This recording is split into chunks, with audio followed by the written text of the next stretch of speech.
Hey YouTube, welcome back to another episode of Storied Sorties. This is going to be episode 7, and as you can tell, I'm actually doing something a little different.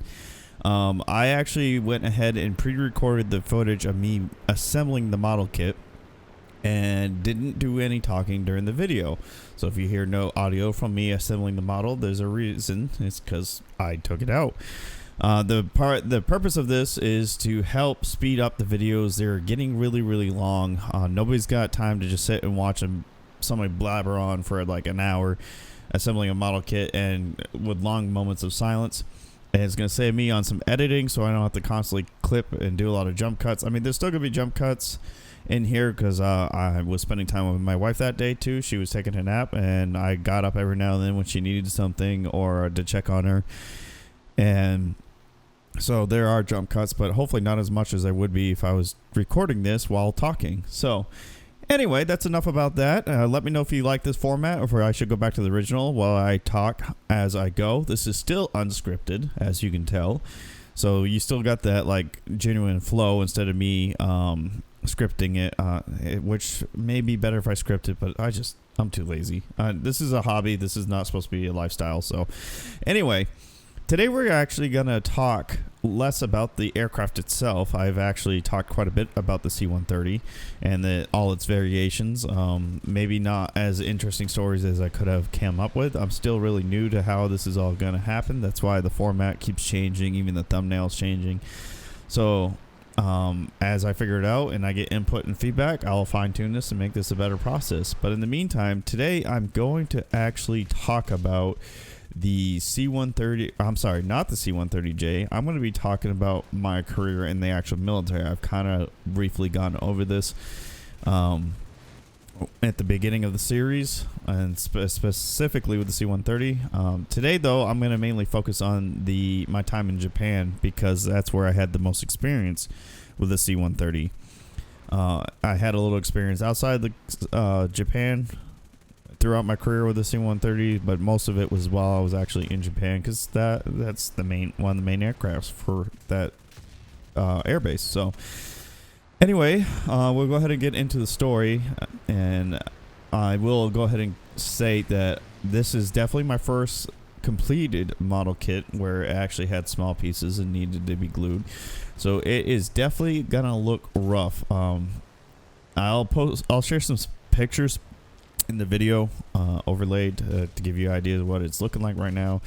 I experimented with painting and it didn't turn out so well, mainly because I did not have the right tools and equipment to do the painting. Right now you're looking at just a plain gray finish on the model in the video with a little black dot on the tail fin, and actually right now I'm installing the canopy, to the cockpit to the aircraft, and as you're gonna find out shortly, I did an absolute horrible job painting it. But that was my first. I got nervous. It was my first time painting a clear piece of plastic, and I again didn't have the right tools. I had brushes that had tips way too big to do this. I have since bought finer tipped brushes because I'm getting into some model kits. Not that I don't like the C-130. I was actually kind of disappointed because I didn't pay attention to the scale. I was hoping it to be bigger, and I didn't pay attention to that. This is not just a C-130J, it's a C-130J-30, which is not what's at Yokota, and that's why I wanted to go to the C-130. I was trying to get the ones that were at Yokota. So I may do it on the C-130 down the road. Not anytime soon. I'm doing a tank model kit right now because I want my War Thunder footage to be tank footage. I really don't want to waste time playing. I don't really like the aircraft play in War Thunder. I'm looking at a better game. I might look at IL-2 or something like that to do aircraft footage for these aircraft model kits. But anyway, rambled off enough, long enough about that. Like I said, Yokota Air Base has C-130Js and I believe C-130Hs. I believe we only had H models when I was at Yokota. We might have had J models. I can't remember. J models I think are newer, so they may or may not have been there when I was there. I got stationed at Yokota Air Base after I spent time. It was my first duty assignment, and it's actually, aside from going to Canada, my first time out of the country. After basic training, I went home for a couple of weeks to do recruiter's assistance It's a program that I don't know if the other branches do it. I think they do. After you complete your basic military training and your job training, whether it's called AIT, tech school, or I can't remember what the Navy and Marines call it, you will get the opportunity to go home, help your recruiter recruit for 2 or 3 weeks, and you don't have to use any leave doing that. So I took advantage of that program to see my family, because I knew being a single young airman in the Air Force, I wasn't going to have the money to come home to see my family that often from Japan. As it cost me close to $2,000 a plane ticket to get from Japan to Maine. So I took advantage to spend this time with my parents.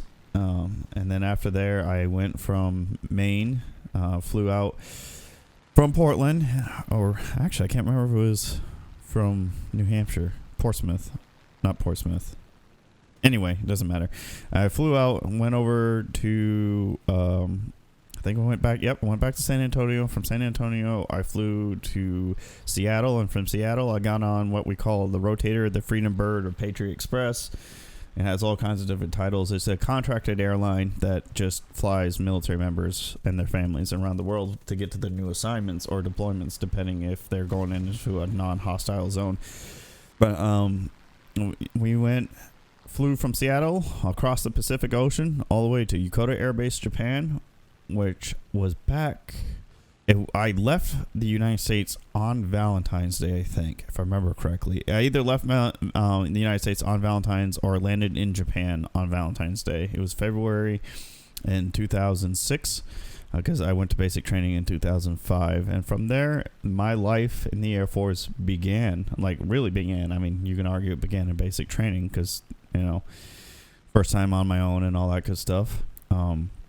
And don't regret any of it. I think I'm actually very glad I started as young as I did. There are benefits to waiting till you're older to kind of get a better grasp of what you would and would not like to do. Maybe further your education a little bit so you can have more of a selection for your jobs if you decide to join the military, or even had the option to go officer corps. But I liked that I started so young because it forced me to learn to take care of myself and to rely being on my own. For literally almost 15 years, I've pretty much been on my own. I mean, I had my friends I hang out with, but honestly, I only lived with one of them for maybe a year and a half before I got assigned to Turkey. But other than that, I lived on my own for most of my life. I had to learn to cook. I had to learn to clean after I got out of the dorms. Or clean. I knew how to clean. Learn how to do laundry. And take care of my finances and bills. I definitely made some mistakes, and it's not because I didn't know how to handle my finances. It was more because of, I got greedy and foolish, and I knew what I should and should not do and just got carried away. But that's not what this video is about. If you guys want financial advice, don't come to me anyway. But if you still want some from me, we'll maybe do that in another video on the other channel, not this channel. But yeah, after I got to Yokota Air Base, I got picked up by my first supervisor. He was a staff sergeant. For the safety's sake, I'm not going to say his name. I still remember his name. And he picked me up from the terminal, bright-eyed, bushy-tailed, completely jet-lagged. Well, I say bright-eyed, bushy-tailed, completely jet-lagged. I was a wide-eyed new airman to the Air Force, and in a completely foreign country. Going to Canada is one thing. They have accents. Some of them do speak French, but most of them speak English, so it wasn't a whole lot of difference. But going to Japan was a huge culture shock because it is not like shockingly, it's not like the United States at all. The people are definitely a lot nicer than the United States, and they have more. Well, when I was there, maybe the younger generation isn't like this anymore. They had a more sense of purpose and more pride in what they do. Americans, I feel, lack that greatly. That's one of the things my military career taught me, is that a lot of countries take more pride in what they do and seem to be less selfish. But here in the United States, they're insanely selfish and very rude. And it was definitely kind of disappointing when my tour in Japan ended and I came back to the U.S. and had to come back to the American way. There's definitely some things I love about the United States. I would never change our stubbornness, our determination, our pride. But there are definitely things I think we can definitely adopt from other cultures. But shortly after I got to Japan, we had an ORI coming up. It was an operational readiness inspection. And basically what that means is the base goes through a week or more long inspection where everybody has to work 12-hour shifts. And in the case of Japan, because it was so close to North Korea and China, had to act as if the base was under attack. And other bases in the area are also under attack. Now, the inspection only took place at our base at this time, as far as I know. I was still young to the Air Force, so I wasn't aware if this was a PAC-FY exercise. I'm fairly certain it was just an exercise at Yokota Air Base. And by the way, PAC-FY means Pacific Air Force. One thing I've learned since I've been married to a civilian is I can't just ramble along with military terminology, because I will lose people and then they will not understand what I'm talking about and just give up on paying attention. So I will try to do my best to make sure I describe terminology and stuff. In this clip, I'm showing off one of the loading doors to the cargo doors to the C-130. I wasn't really sure what I was supposed to do. I bet it. Now that I got more experience and I've done some watching of videos, I've been looking at crap. It's like Night something on YouTube. Hold on, I actually got this video right here. Let's take a look at it. Night Shift on YouTube, and watching his model kit painting and building videos, and got some better ideas. So in hindsight, I probably would have done something with the doors opened instead of closed. Granted, I also didn't paint inside the cargo bay, and there wasn't a whole lot of detail in there, so there's no benefit for me leaving it open. But it would have been kind of cool. The tires are already down, the wheels are already down on the aircraft, so I could have had it like it was sitting on the tarmac or the flight line, waiting to be loaded or unloaded, depending on whatever it was at. Excuse me, sorry. Anyway, where was I? Oh yeah, the ORI. Yokota Air Base was going through an ORI, and one thing I quickly learned is that bases panic when they go through inspections. And funny enough, if they just did their job like they're supposed to all the time, they wouldn't have to panic. But that's not how the real world works, and I'm not talking just the military. I know I've heard civilian friends and family talk about the same thing, and a lot of their jobs do the same thing. They don't do the job the way it's supposed to during regular operational hours, but when they're under an inspection of some kind, everybody ends up becoming reg Nazis, as we like to call it. And I know Nazis is a naughty word, but honestly I don't care. It's what I mean. It's that what, and if you are not familiar with reg Nazis, it just means somebody that is into the book so hard that they've memorized every paragraph, chapter, detail, indent, index, and abbreviation in the regulations for a career field or anything else for that matter, and they can quote it like the Bible, and they live by it like the Bible, and they will like hammer anybody really hard for not applying to it. So but anyway, so like I said, the ORI is supposed to be a readiness exercise as if North Korea or China is attacking the United States, specifically bases in PACF, and in this case specifically Yokota Air Base. I remember later on in my career we did another one, but we weren't really under attack, but we were acting as if other bases in PACF were under attack, and they were being evacuated. Like the non-essential personnel were being evacuated out of those countries and bases to ours as a collection point to send them back to the United States. Like, it wouldn't be just military members and their families on those bases, but maybe any Americans in those countries that are under attack, because obviously we want to get them out as quickly as possible. But in this case, it was Yokota Air Base was under attack, and I honestly, I don't remember if they were trying to say it was Korea or China. I think it was Korea. They were saying we were under attack from. Again, this is all an exercise. I'm not trying to make myself sound like a war hero or anything. Like, I actually went through a combat zone in Japan, because I don't want people in the comments said Japan has never been attacked by North Korea. What are you talking about? Not since such and such time. Whatever. I mean, I don't think Japan's ever been attacked by North Korea, but they've gotten threats from North Korea. But anyway, so we had to deal with the phase one was getting people ready to forward deploy to Korea to combat the invasion force from North Korea.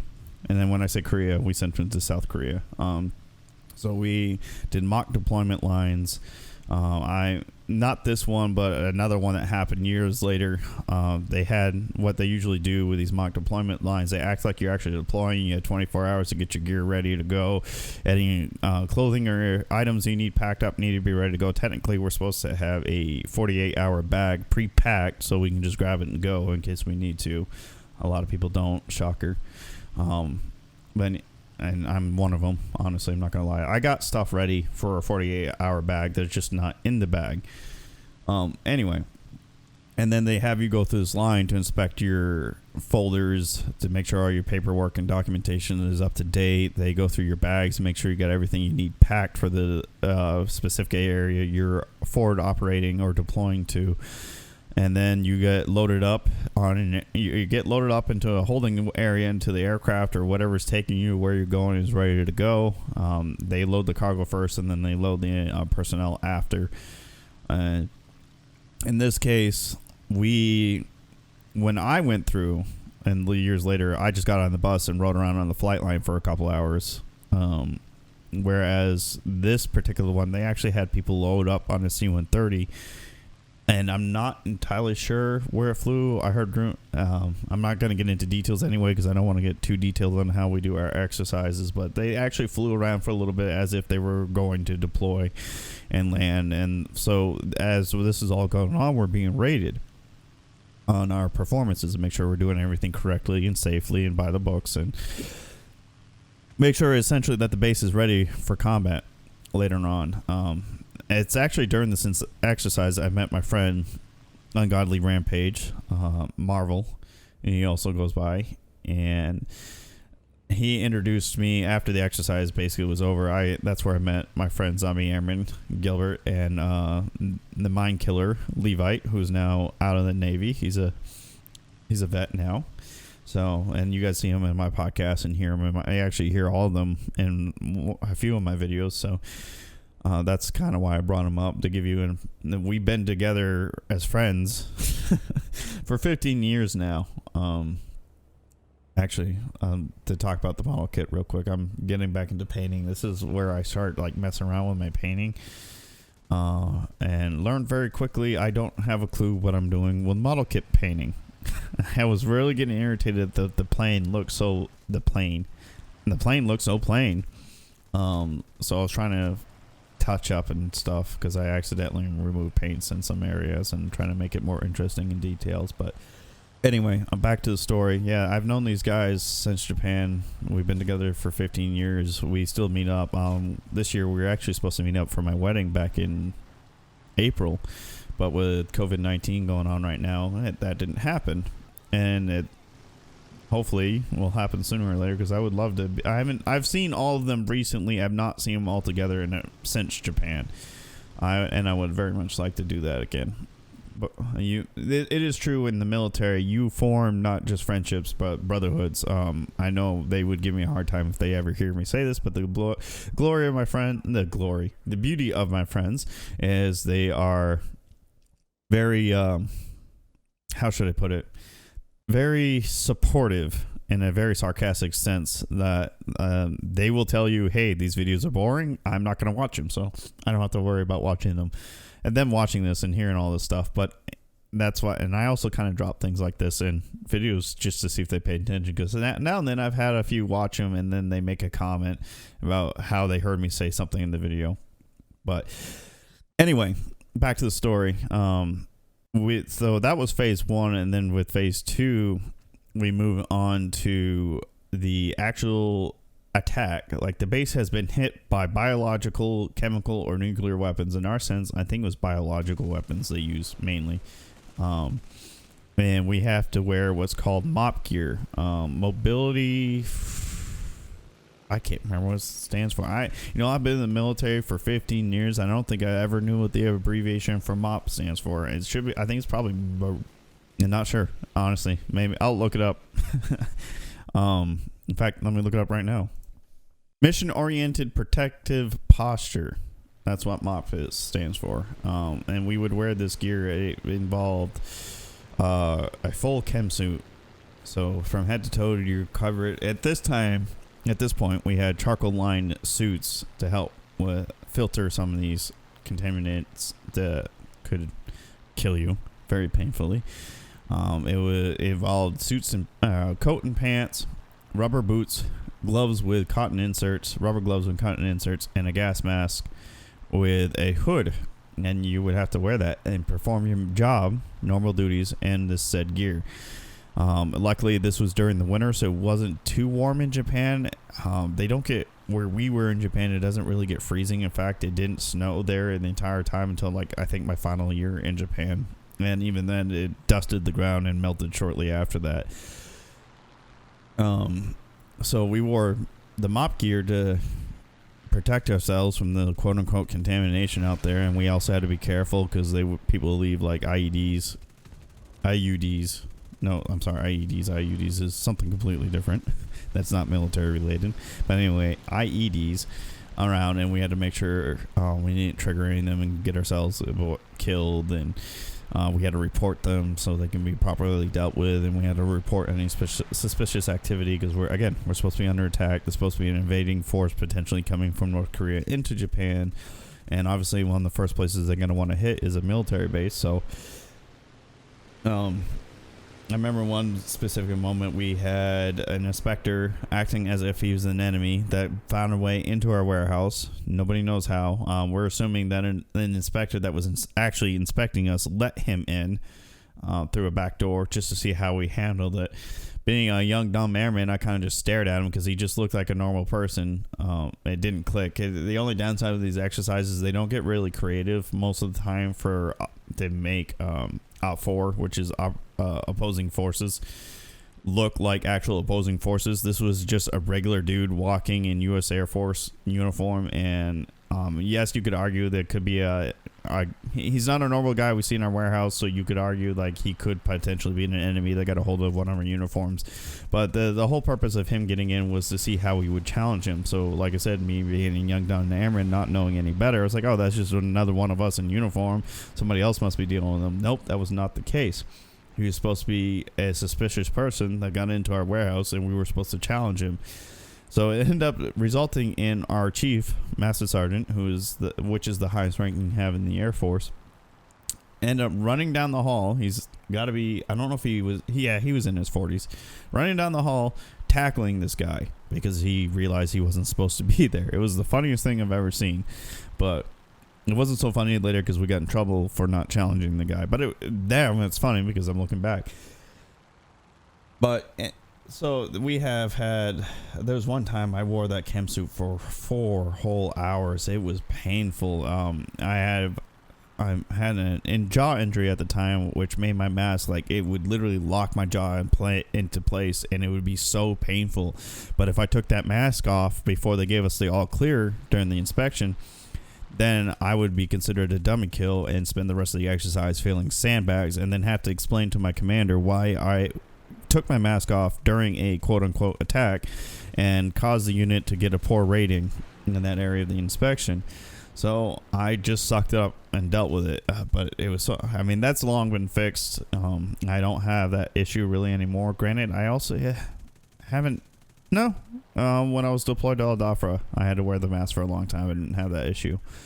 The only issue I had is these suits do not breathe well at all, which they're not supposed to, because they're supposed to keep contaminants out and not to get on your body or into your respiratory system. Shocker, kind of like the mask you're supposed to wear for COVID. Everybody complains like, I can't breathe well, so I let my nose expose. Well, you're defeating the purpose of the mask. Anyway, that's another rant. My wife and I complain about that all the time every time we go out. It's like, good on you for wearing the mask, but you're not doing it right. You're an idiot. But anyway, with that being said, people, if you're wearing masks to help protect yourself and others from COVID-19, cover your entire respiratory area. That includes your nose. I know you can't breathe well, but that should be a good sign to you, because that means it's working. You're not supposed to be able to breathe well. You're supposed to just be able to breathe. And it's supposed to be a little bit of a struggle because it means it's filtering out particles and you're not inhaling things that could be dangerous to you. But anyway, but just like that, our chem suits were the Mach 4 gear. We couldn't breathe well in both the uniforms, so it got hot and sweaty real easy. You couldn't breathe well at all because the mask, again, same thing, is restrictive, more restrictive than what you're wearing around for right now. So it would be difficult, but we're still expected to lift heavy things, run at sometimes, issue out parts and stuff. So you're struggling to breathe a little bit, but that's the whole reason why we have physical training, so make sure we're in shape for this. I remember one time in Japan when we had to do one of these, it was so hot. Oh my word, it was It's really humid in Japan, and it can get in the upper 90s sometimes. I don't think we ever broke 100 while I was out there. We were definitely in the 90s. And during these phase 2 exercises, you're not allowed to drive your POV, which is your personally owned vehicle. You have to either take a shuttle if it is available. In one case, it was not, because it was deemed too dangerous. They didn't want people massively collecting in one area to be taken out by a potential attack. So you had to walk everywhere. And normally the walking distance isn't too bad, but when you're wearing full mop gear and you're sweating like crazy and you're getting covered in charcoal from the suit and you can't breathe that well, it is miserable. And you're carrying about a 40-pound bag on your back that has the rest of the gear you're supposed to have with you, like body armor and anything like that. It's miserable. Now, most of the time you were wearing the body armor, but you still had stuff in the bags that were heavy, and the bags they have us use for our gear, for the issues bags, they're called A3 bags, are garbage. They're just big bulky bags with 2 handles. You can't put them on your back or like a backpack or anything like that. You just got to carry them, and they're cumbersome. So we had to walk, I think, at least 4 miles to and from work every day. And then we had to stand in line at the chow hall, DFAC, or dining facility to get our food, and it was just absolutely miserable. And I remember actually during one exercise, this is after I got back from my deployment in Iraq. I'm a little more seasoned now, an E3 in the Air Force, a little more sure of myself. Not that sure of myself, but still a little more sure. And I had to walk back from work one time in uniform, and no, not in uniform, sorry, in the chem gear. And I went to the DFAC because I knew as soon as I got back to my dorm room, I was not going to leave that room for the rest of the day, because even though I was off duty, we still considered part of the exercise because I'm a player. And that means anywhere I go on base means I had to don up, which means putting the gear on. And I really didn't want to do that. So I went straight to the DFAC, got some food, and I was waiting in line, and I hear this individual clearing their throat behind me. I ignored it, continued on with what I'm doing. He did it again. I turned around and I said, "Can I help you?" Well, it was a young cadet from the Air Force Academy that was coming to do a site visit. Every so often, cadets will go to different bases around the Air Force to see what the operational Air Force is like while they're still in school or training, whatever they call it. And this cadet was a very privileged person, which is not shocking, because in order to go to the academy, it's usually, from my understanding, at least my experience from the cadets I dealt with, are usually very wealthy, privileged kids, so they're very entitled. They go to the academy to become future officers of the Air Force, and the academy is supposed to be the top of the line officer training for the Air Force, kind of like West Point or Annapolis for the Navy. West Point for the Army, Annapolis for the Navy, and I think Annapolis is also for the Marines too, but I could be wrong. And this individual thought because he's a cadet, he's an officer already. And I asked him, "Can I help you?" I didn't say sir or anything like that, because I knew he was just a cadet. He's not actually in the Air Force yet. He's as much as an airman as I was in basic. Yeah, I'm going through military training. I'm enlisted in the Air Force. However, I'm not an actual airman until I graduate basic training. And even that, I don't really consider anybody an airman until they graduate tech school, because you'd easily get washed out and kicked out in tech school as well.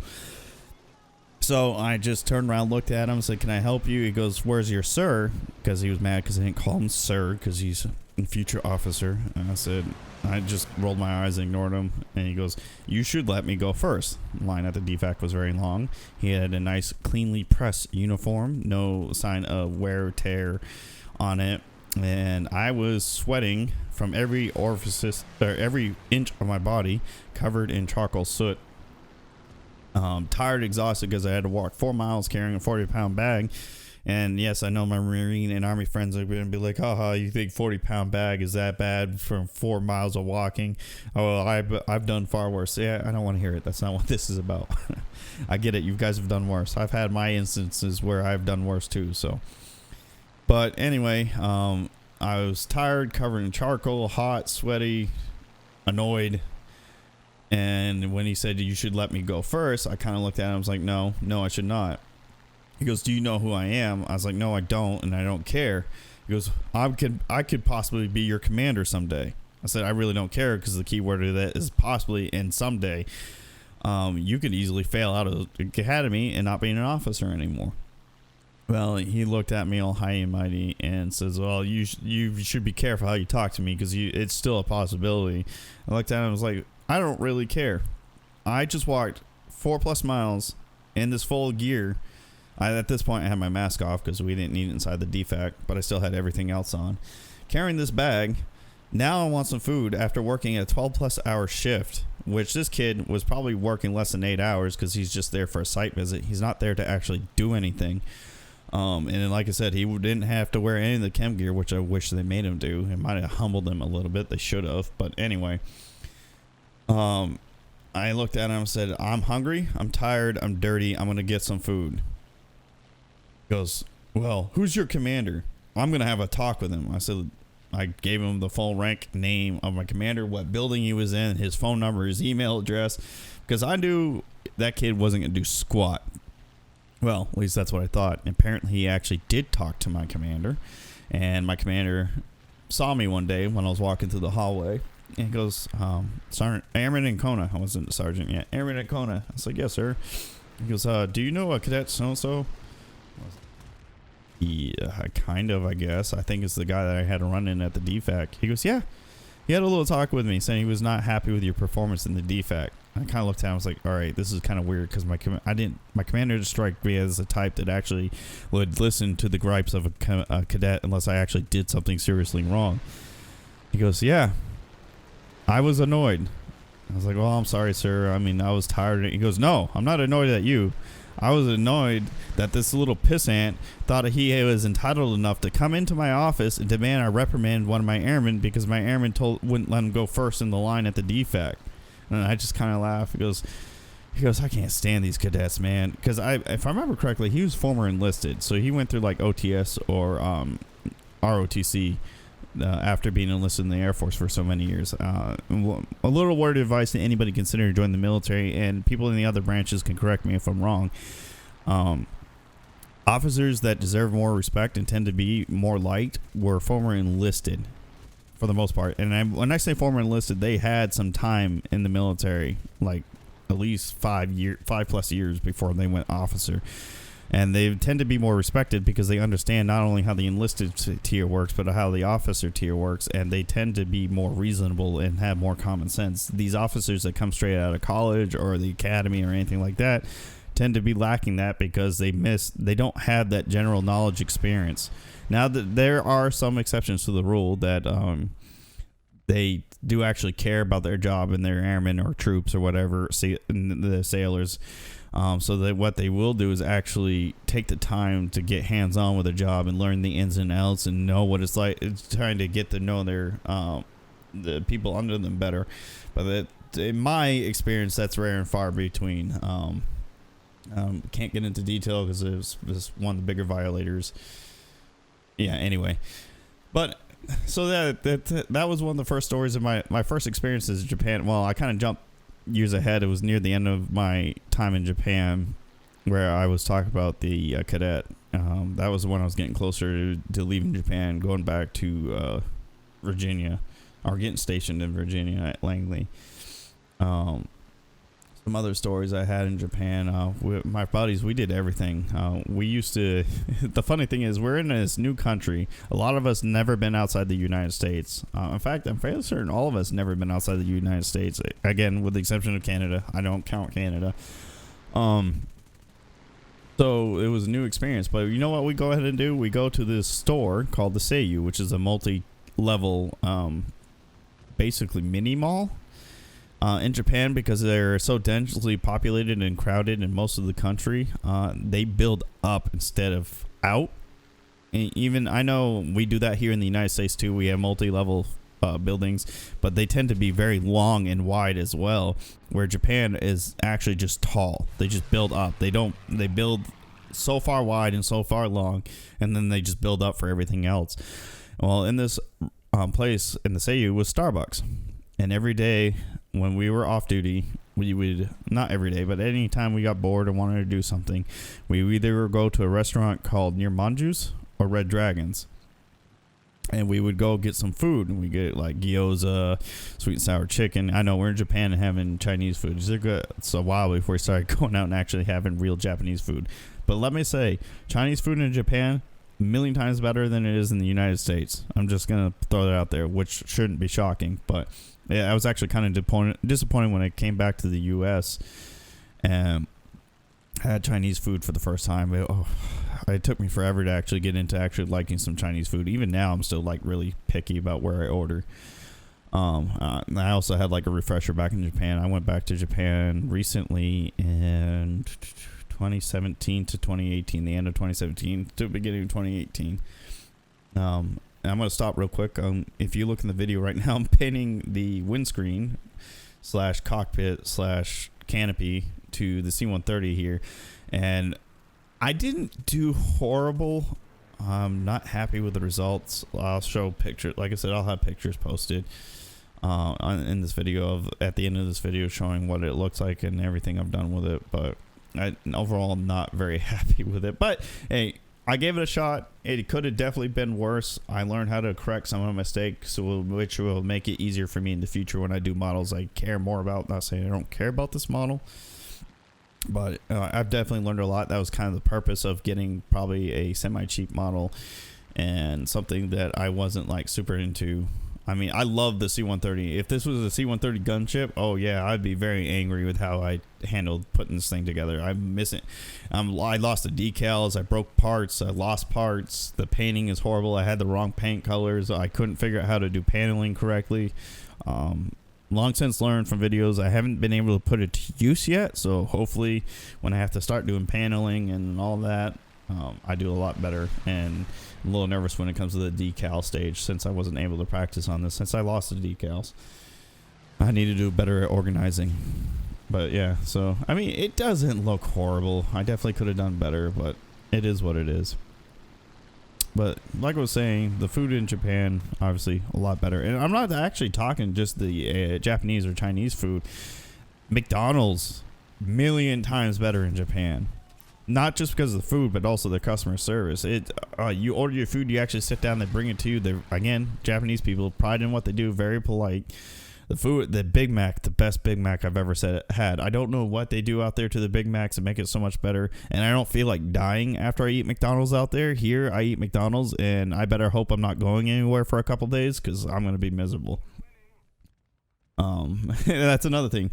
We're in Japan, and we go to McDonald's. Did we ever go to KFC? Because the KFC and McDonald's are side by side. But anyway, after we finish near Mondo's and Red Dragons, we go out and go to Starbucks in the Seiyu and have a mocha frappe or peppermint mocha frappe. Venti every single time, and we just sit there for hours just talking about anything, video games, life, what's happening in our jobs, all of that. It was a lot of fun to just sit and chill. I kind of miss that. And that's why I kind of enjoyed these podcasts with my JD, Mind Killer, is because we could sit and just chill and talk like we used to about things we like and love and things we don't like and don't love. And like you hear him mock the military and all that all the time, giving me a hard time for still being in. I miss that. And I've been talking to my friends where I said someday we need to just do it and schedule a trip to go back to Japan. Since we are either veterans or in the military still, we can all stay on base, which means the hotels will be a lot cheaper because cost of living in Japan is insanely expensive. And then we can go out and maybe retrace our steps. We went to Tokyo many times. We saw the Tokyo Game Show. JD and I did at one point. Actually, I think Marvel went with us. I vaguely remember having... No, he went without me. I think that's when I was deployed to Iraq. But JD and I went. We spent New Year's in downtown Tokyo at a temple at the end of Roppongi, which is like a club/bar district.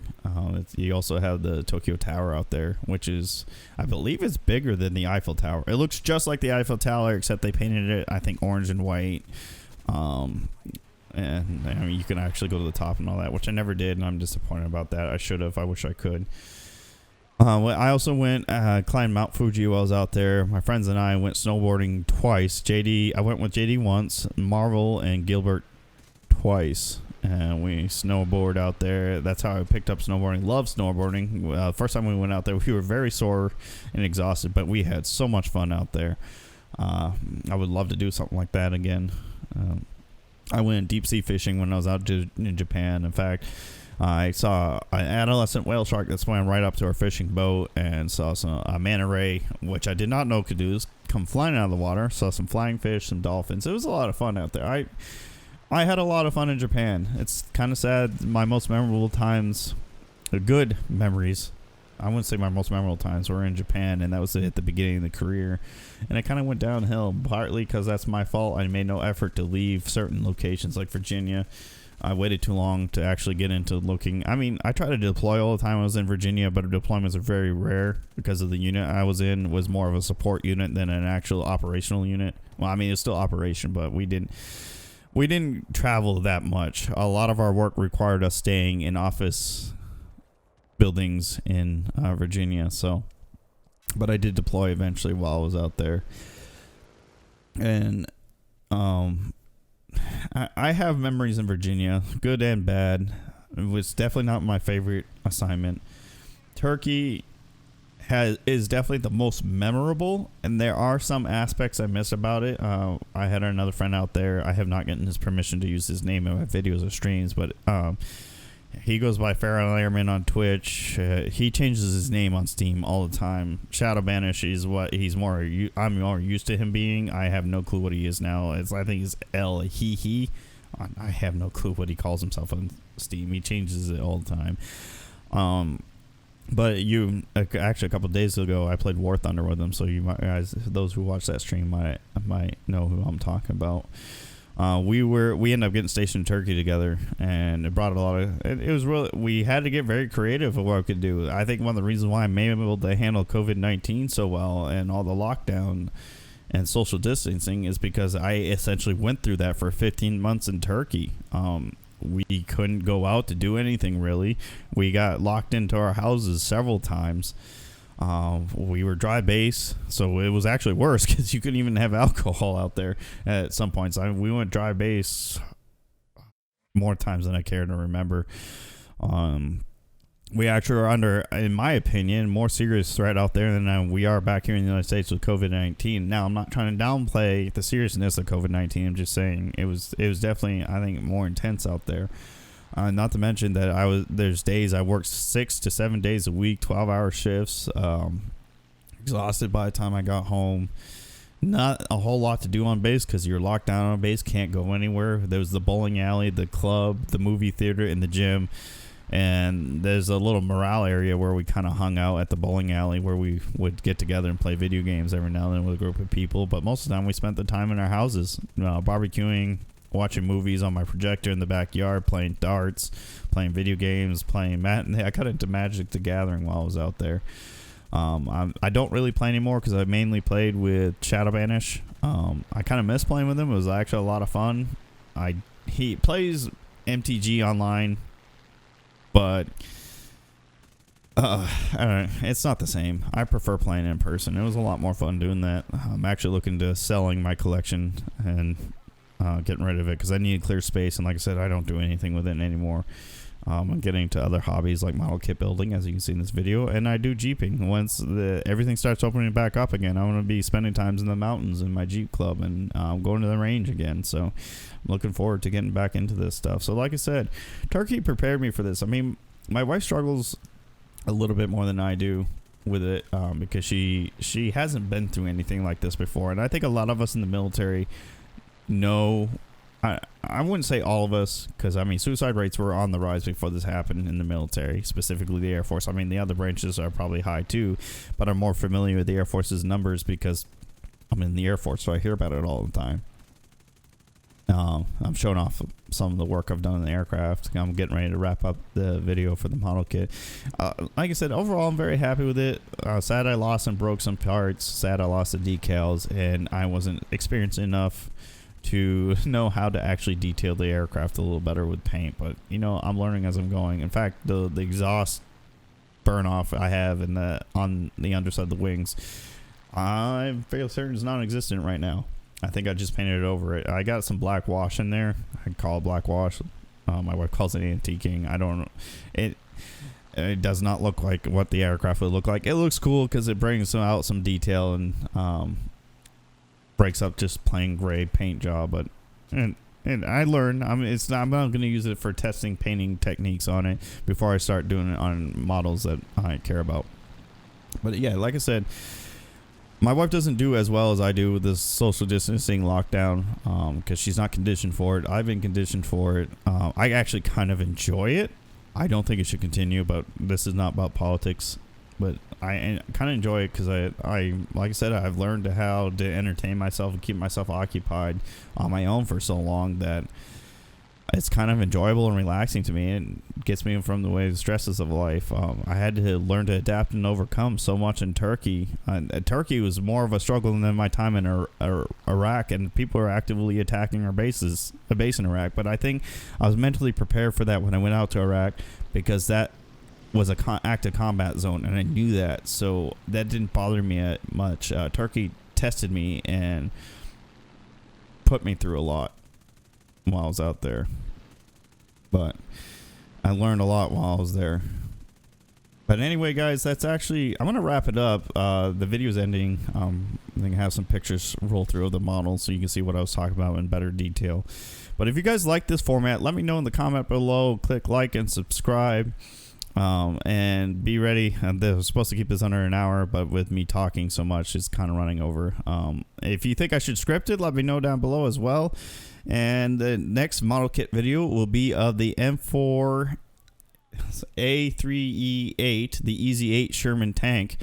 I'm really excited. It's a Tamiya model, 135 scale. I've already started filming it and doing the same thing, putting it together, and I'll just talk over the video clips. And I'm going to try to target my videos for 30 minutes or less. So if you guys are interested in that, hit like, subscribe. I'll have War Thunder footage in all the videos as before. So take it easy, guys, and I'll see you in the next one. And yes, I will be talking more about my career in greater detail. I've rabbit trailed so much, so sorry about that. I hope to see you guys in the other ones. Take it easy. Have a good one.